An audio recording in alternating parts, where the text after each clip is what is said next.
نحمدہ ونصلی ونسلم علی رسولہ الکریم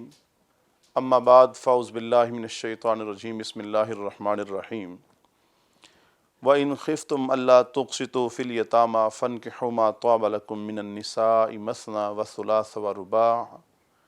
فَإِنْ خِفْتُمْ أَلَّا تَعْدِلُوا فَوَاحِدَةً أَوْ مَا مَلَكَتْ أَيْمَانُكُمْ ذَلِكَ أَدْنَىٰ أَلَّا تَعُولُوا صدق اللہ مولانا العظیم۔ سامعین مکرم،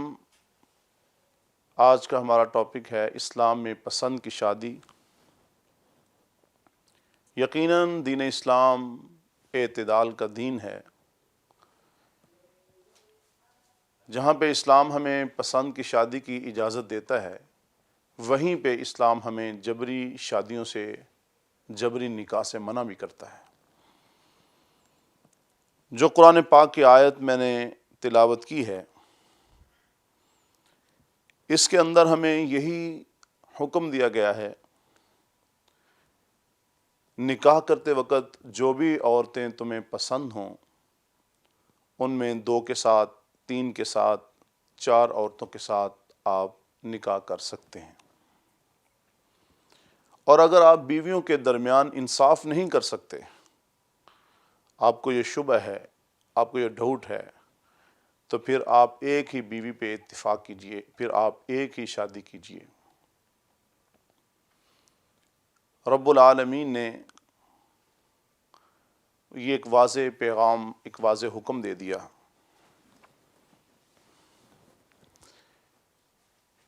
یعنی مساوات کا جو درس ہے وہ ہمیں یہاں پہ دیا جا رہا ہے۔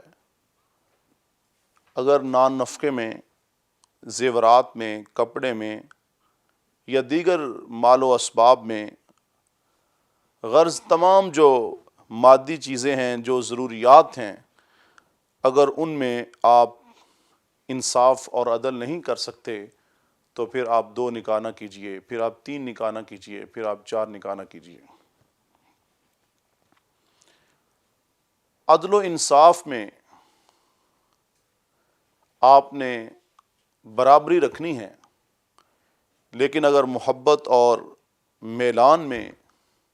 جھکاؤ کسی دوسری بیوی کی طرف ہو جاتا ہے تو اس کی اسلام میں ممانعت نہیں ہے۔ حضور نبی کریم صلی اللہ علیہ وسلم نے خود اللہ تعالیٰ کی بارگاہ میں یہ التجا کی، درخواست کی۔ حقوق تو تمام ازواج مطہرات کے ادا ہو رہے ہیں، لیکن جو محبت کا زیادہ میلان ہے وہ ام المومنین سیدہ عائشہ صدیقہ رضی اللہ تعالی عنہا کی طرف ہے۔ جب بچی یا بچہ عاقل بالغ ہو جاتا ہے تو والدین کو چاہیے کہ ان کی رضامندی کو بھی ان کے نکاح میں، ان کی شادی میں شامل ضرور کریں۔ اگر والدین بچوں کی رضامندی کے بغیر نکاح کر دیتے ہیں اور بچے اس میں رضامند نہیں ہیں تو اس سے یقیناً معاشرے میں ایک بہت بڑا بگاڑ آتا ہے۔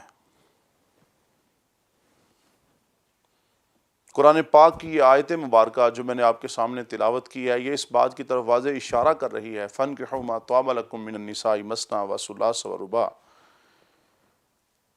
عاقل اور بالغ لڑکے اور لڑکی کو یہ اختیار دے دیا گیا کہ وہ اپنی پسند کی شادی کر سکتے ہیں۔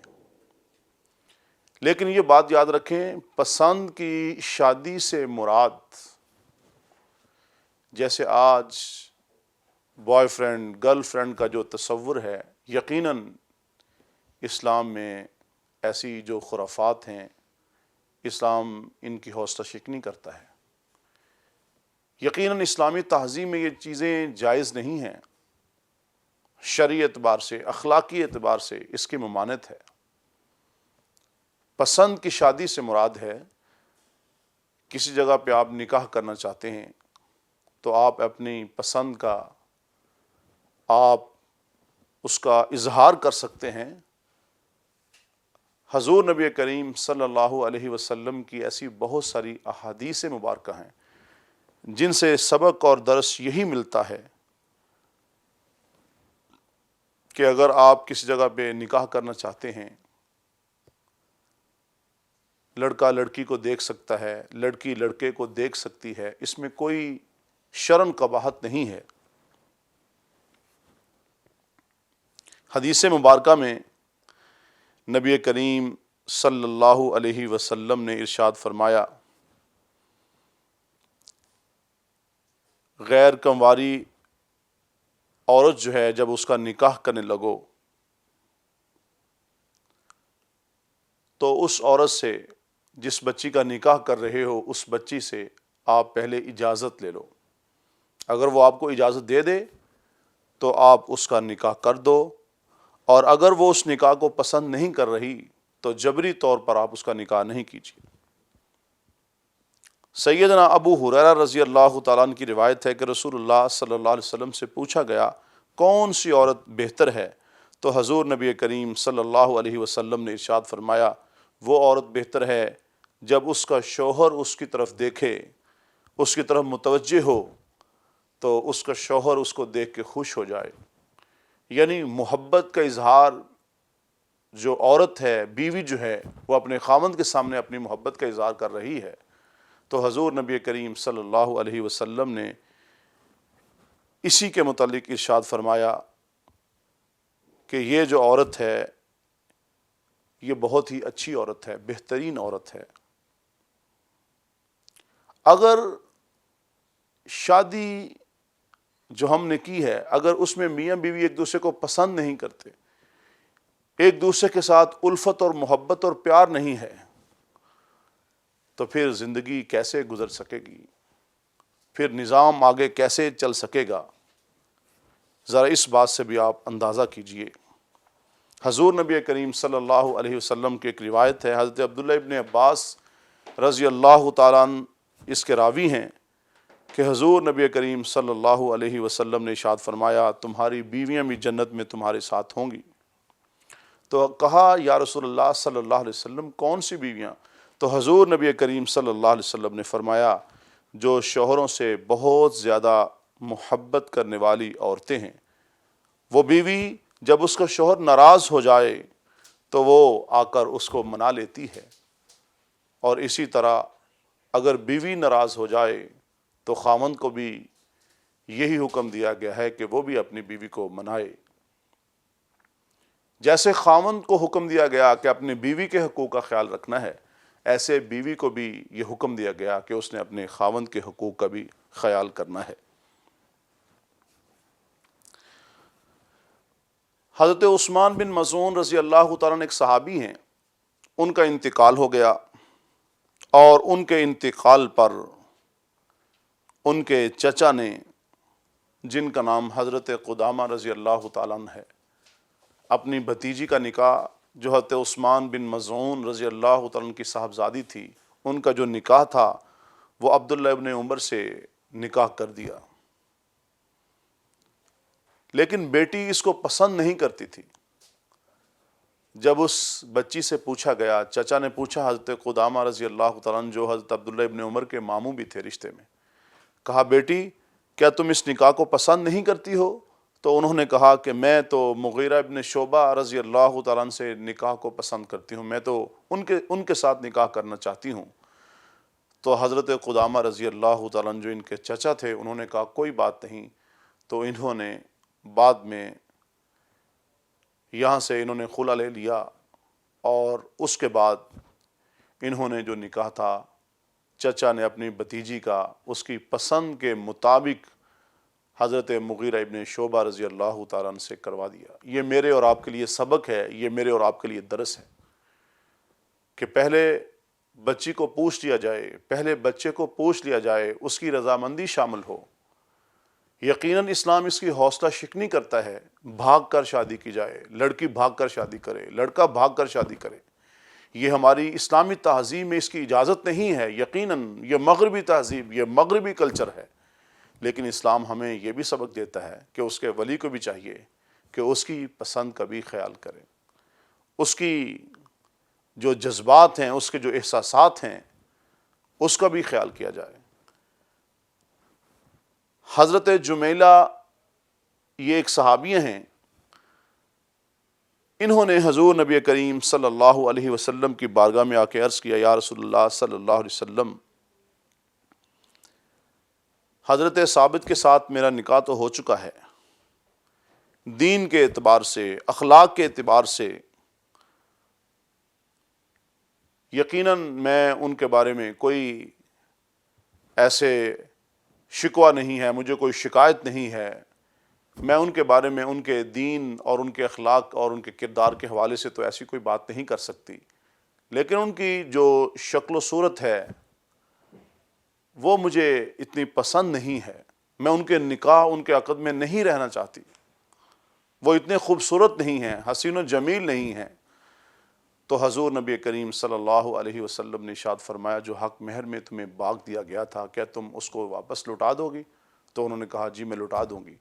تو حضور نبی کریم صلی اللہ علیہ وسلم نے انہیں اجازت دی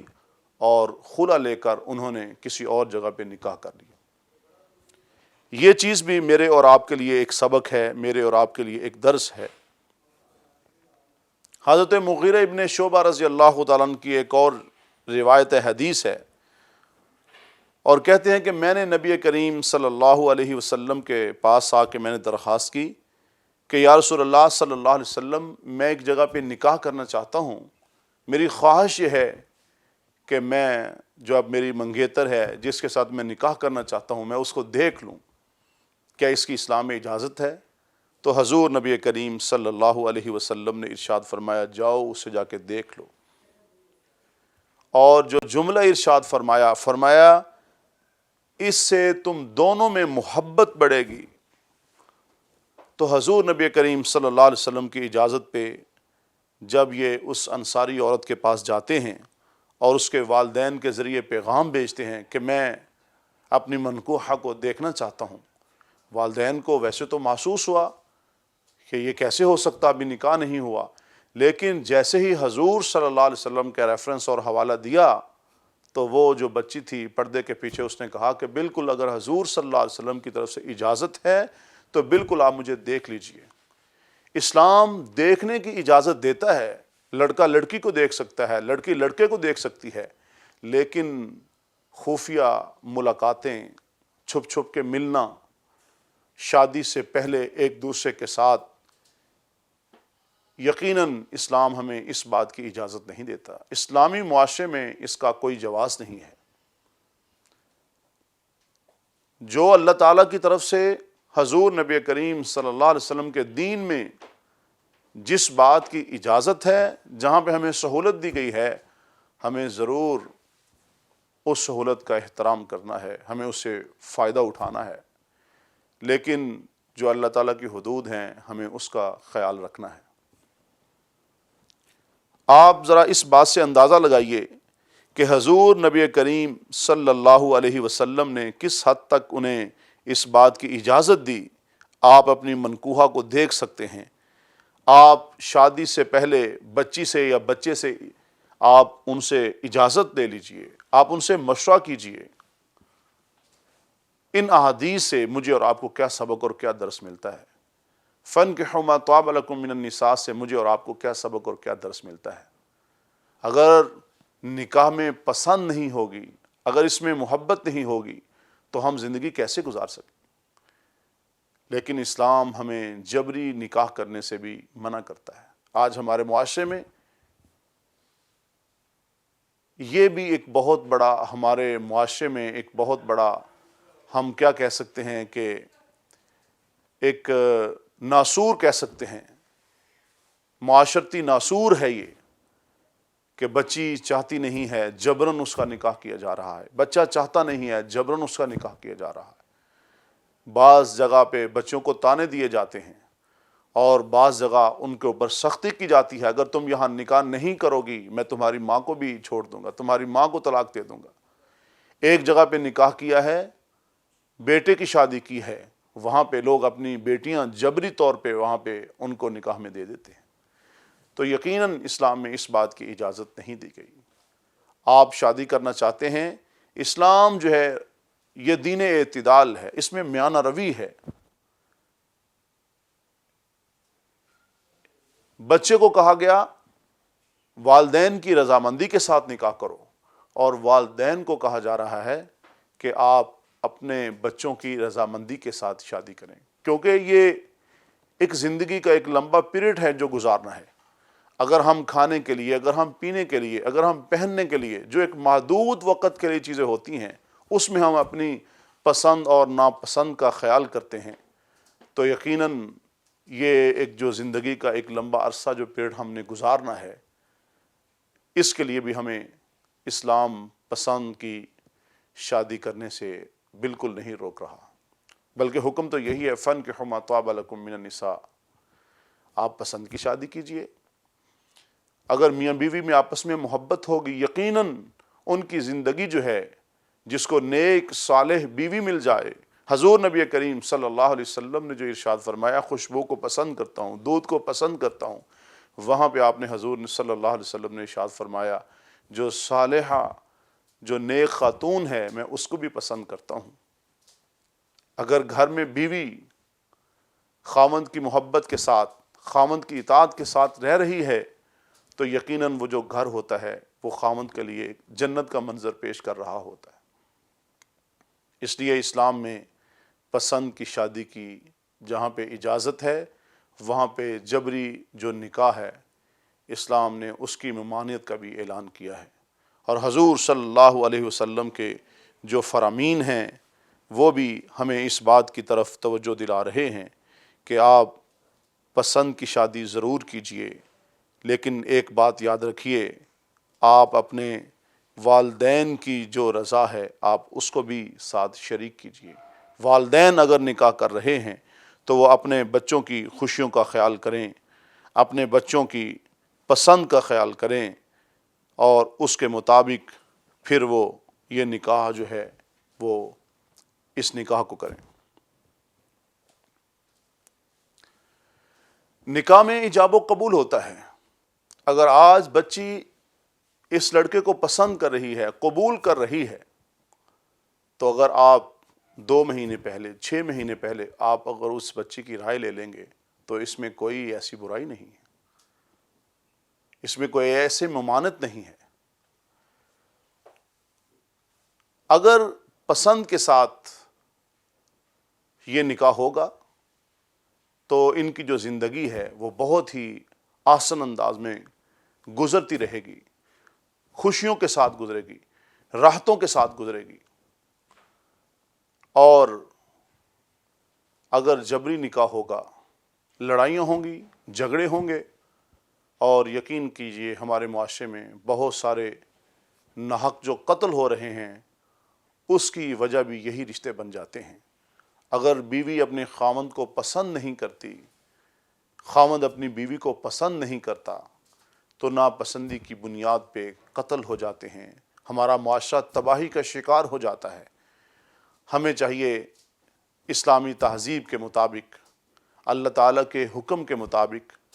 حضور نبی کریم صلی اللہ علیہ وسلم کی شریعت کے مطابق، دین مطہرہ کے مطابق، صحابہ اکرام رضوان اللہ علیہم اجمعین کے، اور یہاں پہ میں سیدہ فاطمۃ الزہرا رضی اللہ تعالی عنہا کا ذکر کرنا بھی